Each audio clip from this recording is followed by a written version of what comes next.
ገብርኤል ገብርኤል መልአከ ራማ ገብርኤል መልአከ ራማ። እንኳን ለቅዱስ ገብርኤል በዓል በሰላም አደረሳችሁ። እግዚአብሔር መልአክ በሚፈሩት ሰዎች ዙሪያ ይሰፍራል ያድናቸውማል። መዝሙር 33 ቁጥር 7። ይህ ጥቅስ የእግዚአብሔር መልአክ እግዚአብሔርን የሚፈሩትን ሰዎች ከእግዚአብሔር ተልኮ በዙሪያቸው ሆኖ ከመከራ እንደሚያድናቸው ያስተምራል። የመላእክት አንዱ ተግባር መዳንን ይወርሱ ዘንድ ያላቸውን ሰዎች መጠበቅ መሆኑ ተጽፏል። ሁሉ መዳንን ይወርሱ ዘንድ ስላላቸው ለማገዝ የሚላኩ የሚያገለግሉ መናፍስት አይደሉምን? ዕብራውያን 1:14። ከጠላት ከሚመጣ መከራ የሚታደግ መልአክ ቅዱስ ገብርኤል ቅዱሳን ይሆኑ ዘንድ ለተጠሩት መንፈሳዊ ዕውቀቱን የሚያካፍላቸው መልአክ ብቻ አይደለም። እግዚአብሔር በመገዛታቸው ምክንያት ከአላውያን ገዢዎች ከሚደርስባቸው መከራም የሚታደጋቸው መልአክም ነው። የፋርስ ንጉሥ የነበረው ናቡከደነጾር እግዚአብሔር አምላክ ምድሪቱን ሁሉ ሲያስገዛለት ትዕቢት ተሞልቶ በኃይሌ አደርጋለሁ፣ በማስተዋል ጥበቤም የአሕዛብን ድንበሮች አርቃለሁ፣ ሀብታቸውንም እዘርፋለሁ፣ የሚቀመጡባቸውንም ከተሞች አናውጣለሁ፣ በእጄም ዓለምን ሁሉ እንደ ወፍ እሰበስባለሁ፣ እንደተተወ እንቁላልም እወስዳቸዋለሁ፣ ከኔም የሚያመልጥ የለም፣ የሚቃወመኝም የለም። ትንቢተ ኢሳይያስ ምዕራፍ 10 ቁጥር 13-14 ብሎ በመታበይ የወርቅ ጣዖት አሰርቶ ዱራ በሚባል ስፍራ ላይ አቆመው። ገብርኤል ገብርኤል መልአከ ራማ ገብርኤል መልአከ ራማ ስንጠራ ፈጥነህ ድረስ ድምፅህን እንስማ። በግዛቱ በልዩ ልዩ የስልጣን እርከን ላይ ያሉትን ሹማምንቱን ገዢዎቹን ሰበሰባቸው። የመለከትና የእምቢልታ የመሰንቆና የክራር የበገናና የዋሽንትን የዘፈንንም ሁሉ ድምፅ በሰማችሁ ጊዜ ወድቃችሁ ንጉሥ ናቡከደነጾር ላቆመው ለወርቁ ምስል ስገዱ፣ ወድቆም ለማይሰግድ በዚያን ጊዜ በሚነድ እሳት እቶን ውስጥ ይጣል ብሎ አዋጅ አስነገረ። ይህን አዋጅ የሰሙ የንጉሥ ሹማምንት ሁሉ የመለከቱና የእምቢልታው እንዲሁም የዘፈን ድምፅ በተሰማ ጊዜ ተደፍተው ለወርቅ ምስል ሰገዱ።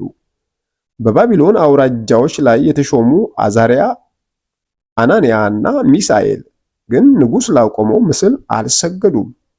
ነገር ሰሪዎችም ይህንን ወሬ ለንጉሥ ነገሩት። ንጉሡም እጅግ ተቆጥቶ ወደ እርሱ አስጠራቸው። እርሱ ላቆመው ለወርቅ ምስል ያልሰገዱ እንደሆነ እጅና እግራቸውን ታስረው ወደ እቶን እሳቱ እንደሚጣሉ አስጠነቀቃቸው። 3 ደቂቅ ግን ናቡከደነጾር ሆይ በዚህ ነገር እንመልስልህ ዘንድ አንፈልግም። ንጉሥ ሆይ እኛ የምናመልከው አምላክ በሰማይ አለ፣ ከሚነደውም ከእቶን ያድነን ዘንድ ይችላል፣ ከእጅህም ያድነናል። ንጉሥ ሆይ ይህም ባይሆን አማልክትን እንዳናመልክ ላቆምከውም ለወርቁ ምስል እንዳንሰግድለት እወቅ ብለው መለሱለት። ከውኃና ከእሳት ከሞት አመለጡ፣ በእሳቱ መካከል ለጥፋት ቢሰጡ። የንጉሥ ናቡከደነጾር ቁጣ ከፊት ይልቅ እጅግ ነደደ።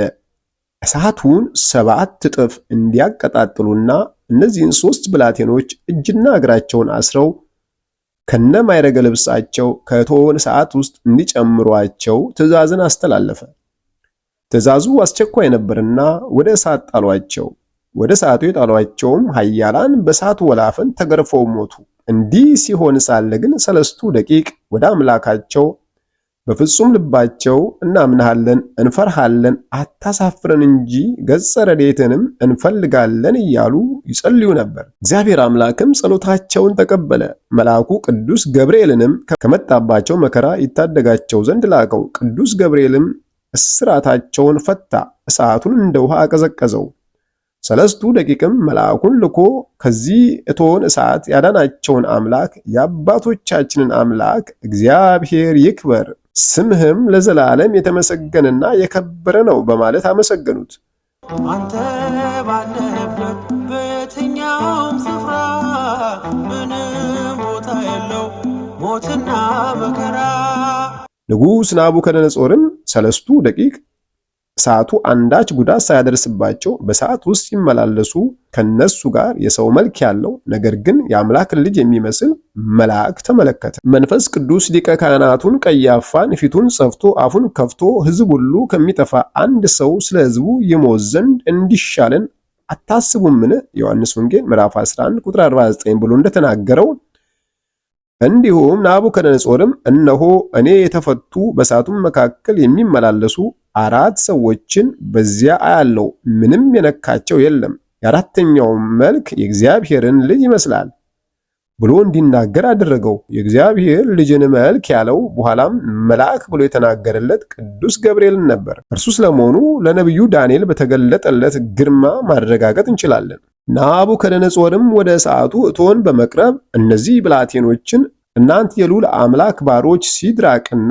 ሚሳቅ አብደናጎም ኑ ውጡ ብሎ ተናገራቸው። እነርሱም ከእሳቱ ወጡ። ሹማምንቱና መኳንንቱ አማካሪዎችና የአገር ገዢዎችም ሁሉ እሳቱ በእነዚህ ብላቴኖች ላይ አንዳች አቅም እንዳልነበረው ከጠጉራቸው ቅንጣት አንዱን እንኳ እንዳላቃጠለው ሰናፊናቸውም እንዳልተለወጠ የእሳቱም ሽታ እንዳልደረሰባቸው ተመለከቱ። ንጉሥ ናቡከደነጾርም መልአኩን ልኮ ያዳናቸውን የእነዚህን ቅዱሳን አምላክ አመሰገነ። በእነርሱ አምላክ ላይም የስድብን ቃል የሚናገር ሰው እንደሚገደልና ቤቱም የጉድፍ መጣያ እንዲሆን አዋጅ አስነገረ። አዛርያ፣ አናንያ፣ ሚሳኤልም በንጉሡና በሹማምንቱ ዘንድ ሞገስ አገኙ፣ በክብርም ከፍ ከፍ አሉ። ትንቢተ ዳንኤል ምዕራፍ 3።